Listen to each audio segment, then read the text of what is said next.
بھارت میں ہندو توا کا پردہ اس وقت پاش ہو گیا جب ہندو انتہا پسندوں نے بھارتی ریاست کرناٹک میں اکیلی حجاب پہنے ہوئے ایک مسلمان لڑکی کو ہراساں کیا۔ ہندو توا ہجوم کے جواب میں حجاب میں ملبوس مسلمان لڑکی کے اللہ اکبر کے نعرے اس وقت پوری دنیا میں پہنچ چکے ہیں اور بہادر مسلمان لڑکی مسکان ہندو توا کے خلاف مزاحمت کی علامت بن گئی ہے۔ ہندو توا ہجوم کے مقابلے میں مسلمان لڑکی کا جرأت مندانہ رد عمل اس وقت ٹویٹر پر ٹرینڈ کر رہا ہے۔ حجاب پر پابندی کے خلاف احتجاج میں شدت آنے پر کرناٹک میں اسکولوں اور کالجوں کو بند کرنے کا حکم بھی دے دیا گیا ہے۔ بھارت میں منظم انداز میں مسلمان خواتین پر تعلیم کے دروازے بند کیے جا رہے ہیں اور خاص طور پر باحجاب طالبات کو ہراساں کرنا اب ایک معمول بن گیا ہے۔ 2014 میں بی جے پی کے برسر اقتدار آنے کے بعد سے بھارت بھر میں مذہبی منافرت کو پھیلایا گیا ہے اور بھارت اس وقت مکمل طور پر عدم برداشت کا شکار ہو چکا ہے۔ ہندو توا کی پیروکار بی جے پی نے انتخابات میں کامیابی کے لیے ہمیشہ ہی مذہب کارڈ کھیلا ہے اور حالیہ دنوں میں بھارت کی 5 ریاستوں میں ہونے والے انتخابات کے تناظر میں اس ایشو کو اٹھایا گیا ہے۔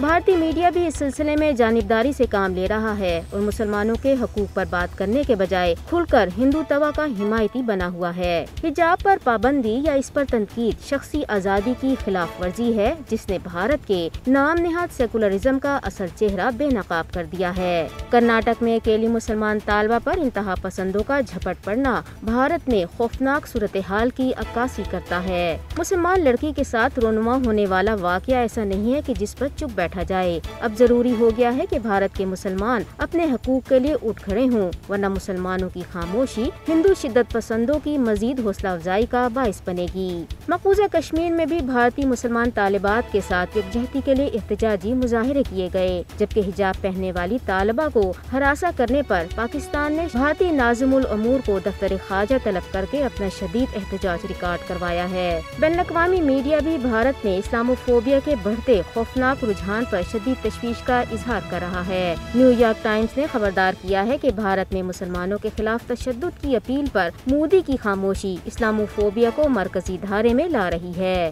انسانی حقوق کے عالمی اداروں کو بھارتی مسلمان طالبات کے حقوق کے لیے آگے آنے کی ضرورت ہے۔